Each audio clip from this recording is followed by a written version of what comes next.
بسم اللہ الرحمن الرحیم۔ السلام علیکم۔ وائس اسٹوریز بائی علینا کے محترم سامعین، میں علینا خان آپ کو اپنے چینل میں ویلکم کرتی ہوں۔ آپ سب سے گزارش ہے کہ چینل کو لائک اور سبسکرائب کر لیں اور گھنٹی کے بٹن کو دبا لیں تاکہ ہر نئی آنے والی ویڈیو آپ کو فوراً مل سکے۔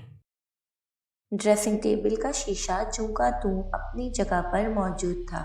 حجاب ثانیہ کے قریب آئی۔ کیا بات ہے، اس قدر گھبرائی ہوئی کیوں ہو؟ کمرے سے کسی چیز کے ٹوٹنے کی آواز آئی تھی، کیا ٹوٹا ہے؟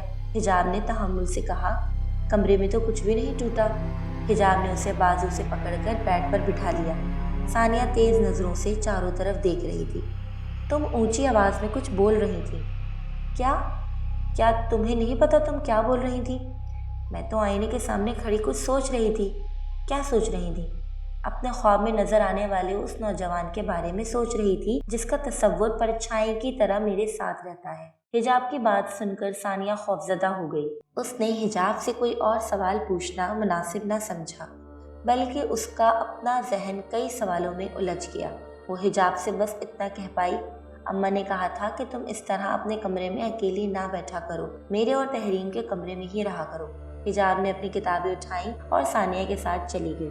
تحریم سو گئی۔ حجاب کی بھی کتاب پڑھتے پڑھتے آنکھ لگ گئی۔ ثانیہ اپنی قمیص پر کڑھائی کرتی رہی۔ کچھ دیر بعد اسے صباحت نے بلایا۔ اس نے اپنے فریم میں لگی قمیص شاپر میں ڈالی۔ ثانیہ صباحت کے پاس گئی تو صباحت جلدی میں ٹی سیٹ نکال رہی تھی۔ اماں، ثانیہ صباحت کو کچھ بتانا چاہتی تھی، لیکن صباحت تیزی سے بولی، اندر ڈرائنگ روم میں بیگم بختاور بیٹھی ہے، تم ایسا کرو کہ یہ برتن سلیقے سے ٹی ٹرالی میں جوڑ دو اور فریج سے کباب نکال کر فرائی کر لو۔ میں اندر جا رہی ہوں، تم چائے لے آنا۔ صباحت کچن سے باہر نکلتے ایک بار پھر پلٹی۔ حجاب اور تحریم کہاں ہے؟ وہ دونوں سو گئی ہیں۔ ثانیہ نے منہ بسورتے ہوئے ایک بار کچن میں پھیلے برتنوں پر نظر ڈالی۔ کچھ دیر بعد حجاب کو جگا دینا، میں نے اسے بیگم بختاور سے ملوانا ہے، مجھے آپ کا گھر دیکھنا ہے، بیگم بختاور نے صوفہ چھوڑتے ہوئے کہا۔ ان کے ساتھ کوئی 21-22 برس کے لگ بھگ لڑکی تھی۔ وہ دونوں صباحت کے ساتھ ان کے گھر کا گشت کرنے لگی۔ بختاور بیگم نے اپنے پرس میں سے خاکی رنگ کا رومال نکالا۔ اس نے رومال میں ایک مٹی کا ٹکڑا اپنی مٹھی میں لے لیا اور تیز کچھ پڑھتی ہوئی دھیرے قدم اٹھانے لگی۔ صباحت کچھ بات کرنے لگی تو بیگم بختاور کے ساتھ چلنے والی لڑکی جس کا نام فاطمہ تھا، اس نے انہیں خاموش رہنے کو کہا۔ اس وقت میڈم کو آپ کی کوئی آواز سنائی نہیں دے گی، وہ اس ہوا میں موجود عجیب الخلقت مخلوق کی آوازیں سننے کی کوشش کر رہی ہیں۔ وہ اپنے ہاتھ میں مٹی کو اپنی انگلی سے ذرہ توڑ رہی تھی۔ وہ صباحت سے راستہ نہیں پوچھ رہی تھی۔ ان کے قدم کسی آواز کی سمت کا تعین کرتے ہوئے بڑھ رہے تھے۔ کسی سروش کے پیچھے وہ اس کے کمرے میں جا پہنچی جہاں حجاب اور تحریم سوئی ہوئی تھی۔ بیگم بختاور حجاب کے قریب جا کر کھڑی ہو گئی۔ یہی حجاب ہے؟ جی، یہی میری بڑی بیٹی حجاب ہے اور دوسری جو اس کے ساتھ سو رہی ہے چھوٹی بیٹی تحریم ہے۔ ماشاءاللہ بہت پیاری ہے حجاب، اس کی خوبصورتی ہی اس کے لیے مسئلہ بن گئی ہے۔ بیگم بختاور نے گہری نظروں سے حجاب کی طرف دیکھا۔ اس کو جگا دو، بیگم بختاور نے صباحت سے کہا۔ صباحت نے حجاب کو جگانے کی بہت کوشش کی لیکن وہ نہیں جاگی۔ تحریم گھبرا کر اٹھ بیٹھی، وہ بھی حجاب کو جگانے لگی، لیکن حجاب اس قدر گہری نیند میں تھی کہ اس پر کسی کی آواز کا اثر نہیں ہو رہا تھا۔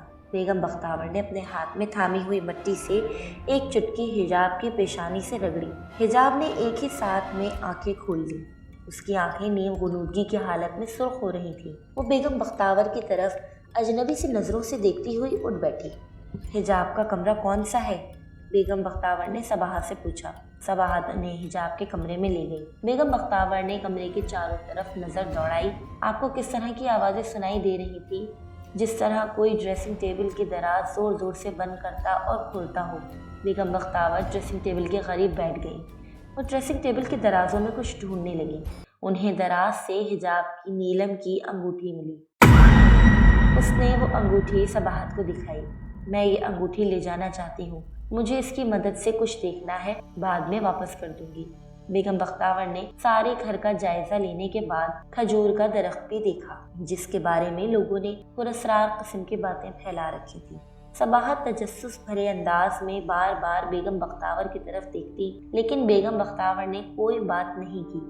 جب انہوں نے جانے کی اجازت مانگی تو بس اتنا کہا، بات اتنی چھوٹی نہیں ہے جتنی ہم سمجھ رہے تھے۔ کل میں آپ سے فون پر تفصیلاً بات کروں گی، یہ کہہ کر وہ اپنی گاڑی میں بیٹھ گئی۔ بیگم بختیور کی باتوں نے صباحت کو رات بھر سونے نہ دیا۔ عجیب عجیب وسوسے اس کا دل دہلاتے رہے۔ رات کھانے پر صباحت کو خلاف توقع خاموش دیکھ کر احسان الحق نے پوچھا، بھائی کیا باتیں ہوئیں بیگم بختیور سے؟ کوئی بات نہیں ہو سکی، یہی تو پریشانی ہے۔ بیگم خیال کرنا وہ عجیب پراسرار قسم کی شخصیت ہے، لوگوں نے ان کی ذات سے بہت خوفناک باتیں منسوب کر رکھی ہیں۔ کہتے ہیں وہ لوگوں کے گھمبیر مسائل حل کرنے کے لیے جنات کا استعمال بھی کرتی ہیں۔ جنات؟ ثانیہ کانپتی ہوئی آواز میں بولی۔ ہاں جنات، جنہیں خاص علوم کے ذریعے انہوں نے اپنا غلام بنا رکھا ہے۔ روحانیت کی بلندی تک پہنچنے میں اس کا پورا خاندان ختم ہو گیا۔ ایک عاملہ کے روپ میں انہیں تنہائی کا تحفہ ملا ہے۔ احسان الحق نے پانی کے جگ کی طرف ہاتھ بڑھایا تو صباحت ان کی طرف حیران کن نظروں سے دیکھ رہی تھی۔ جس وقت میں نے بیگم بختیور کا ذکر کیا تو آپ نے لا علمی کا اظہار کیا تھا، جبکہ آپ ان کے بارے میں اتنا کچھ جانتے ہیں۔ بیگم، ہر بات کا ایک وقت ہوتا ہے۔ جس وقت تم نے بیگم بختیور کی بات کی اس وقت میں سب بتانے کا وقت نہیں تھا۔ مجھے بختیور بی بی کی شخصیت پر کوئی شک نہیں ہے، وہ پہنچی ہوئی عاملہ ہے۔ مجھے اپنے گھر میں ایسا کچھ نظر نہیں آتا کہ تمہیں بی بی کو گھر بلانا پڑا ہے۔ میں نے جو کچھ کیا ہے سوچ سمجھ کے کیا ہے۔ یہ کہہ کر صباحت نے گفتگو کا موضوع بدل دیا۔ دوپہر 1 بجے صباحت کچن میں مصروف تھی۔ بیگم بختیور کا فون آیا۔ صباحت نے چولہا بند کر دیا اور فون لے کر بیٹھ گئی۔ آپ اتنی جلدی چلی گئیں، آپ نے تو ہمیں کسی خاطر کا موقع نہیں دیا، صباحت نے بختیور بی بی سے کہا۔ میں اس قسم کے مسئلوں میں کسی کے گھر کچھ نہیں کھاتی، خیر تمہارے لیے اچھی خبر نہیں ہے۔ کیا مطلب؟ صباحت کی سانس پھول گئی۔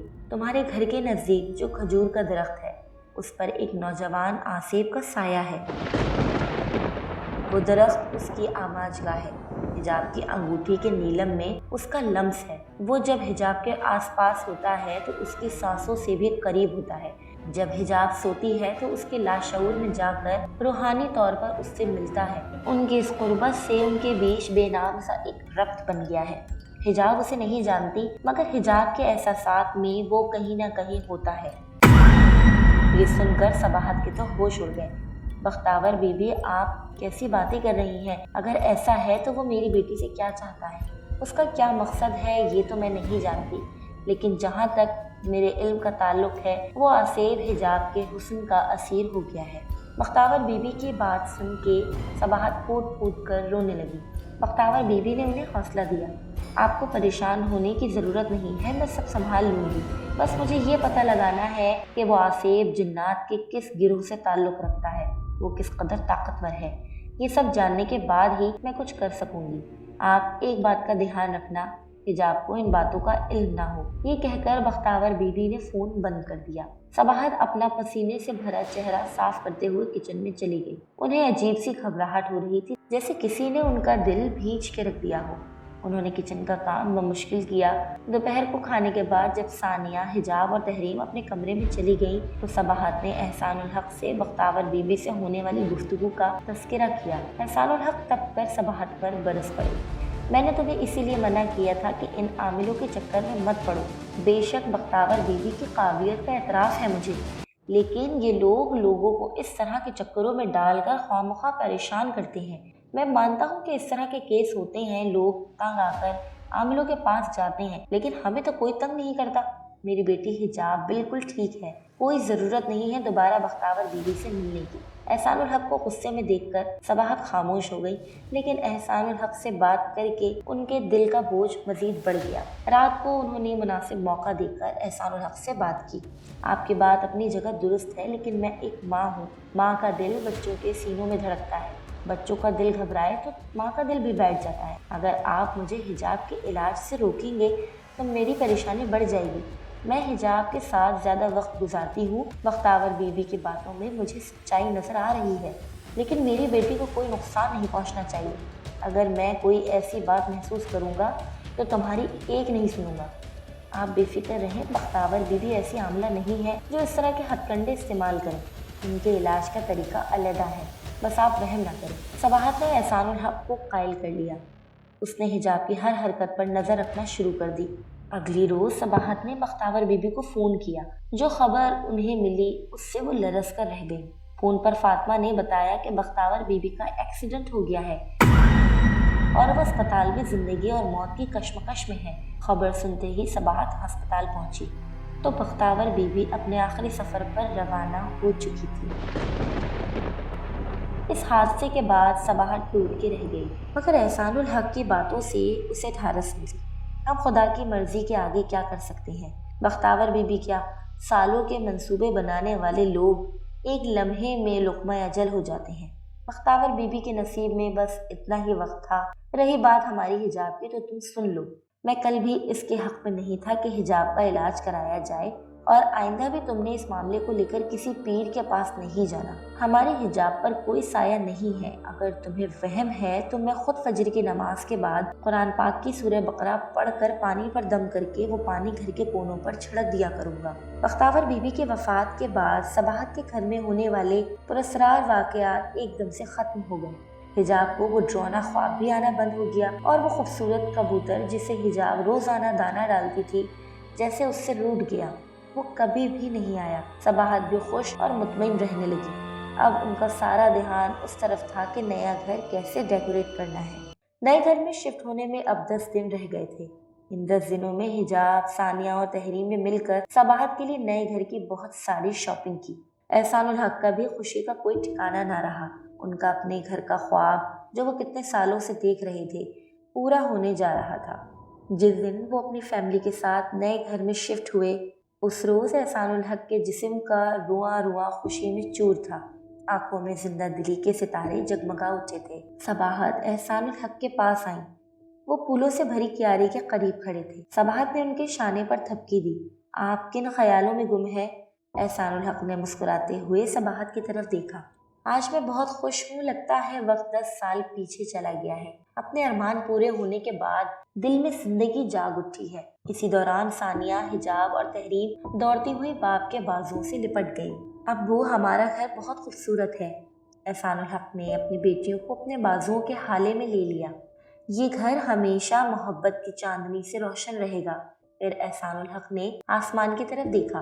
اے میرے رب، اس گھر کی خوشیوں کو ہمیشہ قائم رکھنا۔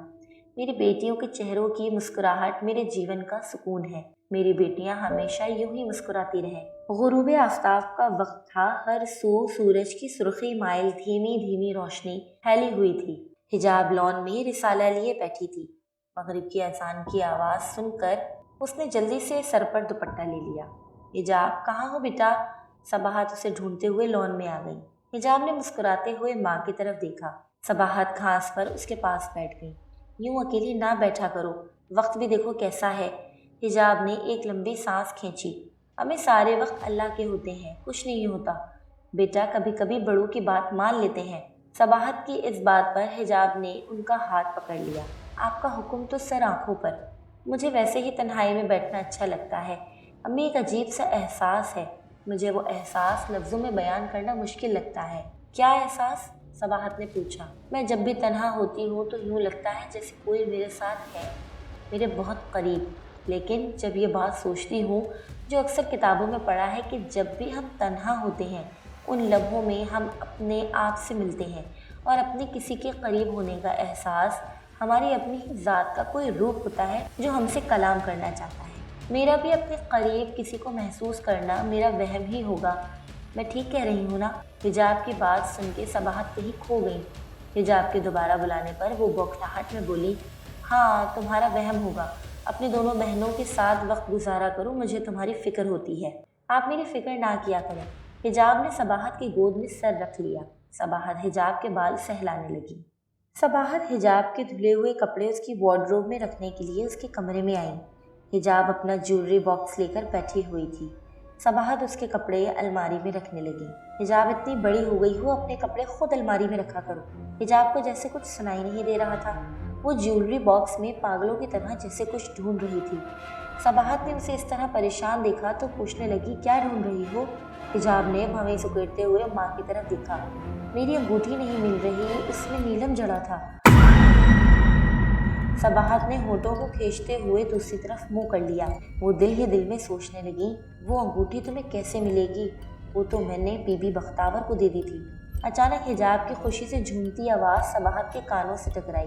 مل گئی میری یہ انگوٹھی، یہ تو میرے پاؤں کے پاس پڑی تھی، شاید جیولری باکس سے گر گئی ہوگی۔ صباحت کے پورے جسم میں جھرجھری کی لہر دوڑ گئی۔ یہ کیسے ہو سکتا ہے؟ یہ انگوٹھی تو بختاور بی بی کے پاس تھی۔ ان کی وفات کے بعد تو نہ میں ان کی کوٹھی گئی اور نہ کوئی اور ان کی کوٹھی سے آیا۔ کہیں وہ آصف اس گھر میں بھی